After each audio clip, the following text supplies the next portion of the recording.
Hey crafty friends, Christina here with you from Close to My Heart. Today we are going to be creating my March mystery project kit. It's this fun little gift card holder. Go ahead and pop that out and it holds a gift card here. And if you're not familiar, my mystery project kits are something that I do that's just a little extra special way for me to say thank you to those who have made a purchase with me in that month. And so if you did purchase from me in the month of March, you got this little kit in the mail. Everything comes pre-cut and pre-stamped for you so that all you have to do is put it together quick and easy. So what we are going to do today is I wanted to feature our fun cake day paper. I love the vibrant colors in it, and I feel like everyone has birthdays that they have to celebrate, and so I thought it'd be fun to do a gift card holder because it's a great way to give a gift and make it personalized by creating it. So let's go ahead and get started. So all these little pieces. So first of all, I'll say that this the base of the gift card here is actually one of our cuts off our exclusive Cricut cartridge, the Artiste. So you could make your own by just cutting that out. And I just cut out a white daisy. And I love that it has the two decorative edges so that it just gives it that little extra touch to it. So what I wanted to do, let me just go ahead and open this up so you can see as we're doing it, is I wanted to have the inside decorative as well.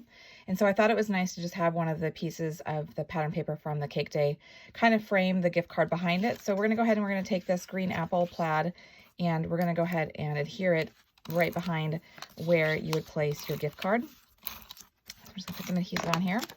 And if you like the other pattern better, you can certainly do that as well. I just figured since we're going to use that other pattern on the front, then we'll just mix it up and put this other pattern here. So you just kind of want to center it between the two little notches here that are going to hold the gift card, and then as well as the top and bottom.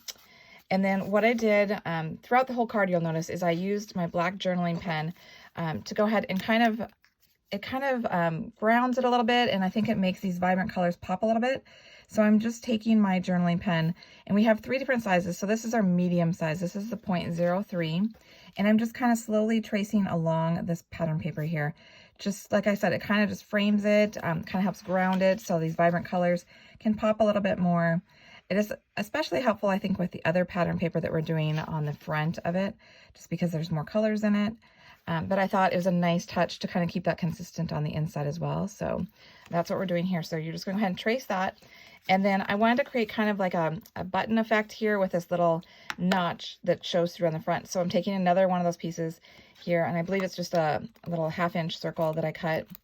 And I'm just going to go ahead and center it on there and do the same thing. And going around a circle is a little bit trickier than going around a straight edge, but just if you go slowly and you can rotate your paper as you go, that will kind of help you.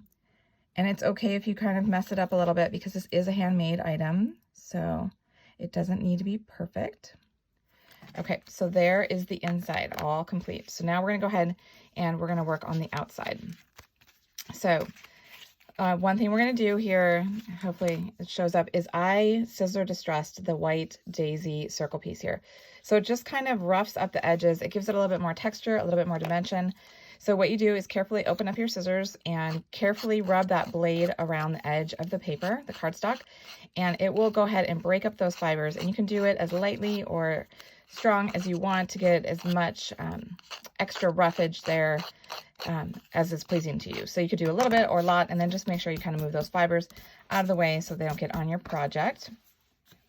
And it actually is really kind of fun when you use our other cardstocks, because all of our cardstock has a white core, like you can see here on the black. It does have a white edge on the inside there. So if you do that scissor distress on one of our colored cardstocks, it really pops a lot more. But for today, I just am doing it with the white daisy. But you could certainly do it with this black circle as well. And I'm just going ahead and I'm centering that white daisy on top of that black circle.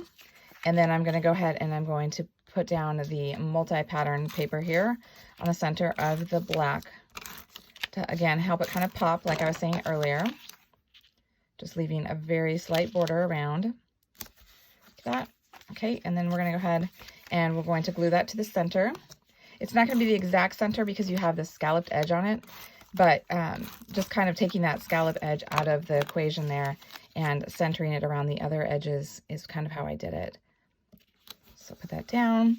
And then you have a piece of our shimmer trim. This is our clover color. And while Clover is not one of the colors in this paper collection, I thought it still looked really good with it. It accents nicely. So all of our shimmer trim has a liner on the back. It's actually clear. It looks like it's white.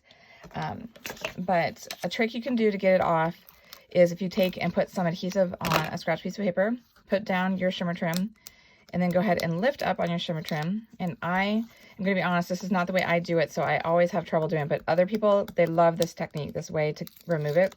So it's not working for me. So I'm going to show you the other way, the way that works for me. So then you'll have a choice. So I actually go ahead with that shiny clear side up. I bend down the corner, and when I bend down that corner, that clear liner pops away, and so then I'm able to just go ahead and take away that clear liner, and I'm ready to go ahead and glue this down. So then I just went ahead from the edge of the black, and I kind of went a little bit below center, and I go all the way across to the other edge of that black there. And then I'm going to take some thin 3D foam dots, and I'm going to put them on the back of my circle so that I can get a little bit of dimension, but I don't want it to be too much, especially if you're going to put it in an envelope and mail it. You want to make sure that it's not going to be too bulky, that it costs you a lot, or that it gets damaged with that bulk in the mail. So I'm just taking my piercing tool here, and I'm removing the backing, and then I'm going to go ahead and center that on my card front. And I'm going to go ahead and do the same thing and put some 3D foam behind my little present here. And the one thing that I did want to note with this that's kind of fun is that, so this stamp set does have patterns that you can go ahead and stamp the pattern, and then as well as put the ribbon stamp on there. But I thought it was fun, since we have these fun patterns in this collection, that I just used the die by itself and cut it out with a die. So you could do stamping on a solid cardstock and then do the ribbon like I did, or you could just cut like I did here with the pattern paper with the die, and you kind of save yourself one step. So the final piece for this is you have a clear sparkle. You can color our embellishments with our alcohol markers. So I am using the dark shade of the Alpine Green. And while it's still on the carrier sheet, I'm going to, oops, moving around a little bit. I'm going to go ahead and color it. And you want to use a dark color, because since it is a clear embellishment, it's going to be a lot lighter than the color that you're putting on it is. So then I'm just going to go ahead and I'm going to take my nonstick scissors and lift that up. And I'm just going to put that right in the center of the bow there, just to kind of tie that green color in from both the shimmer trim and the pattern paper. So there you have it. A fun little gift card here for our birthday. And it doesn't actually say specifically birthday, so you could use it for something else as well. So I hope you've enjoyed it, and until next time, stay crafty.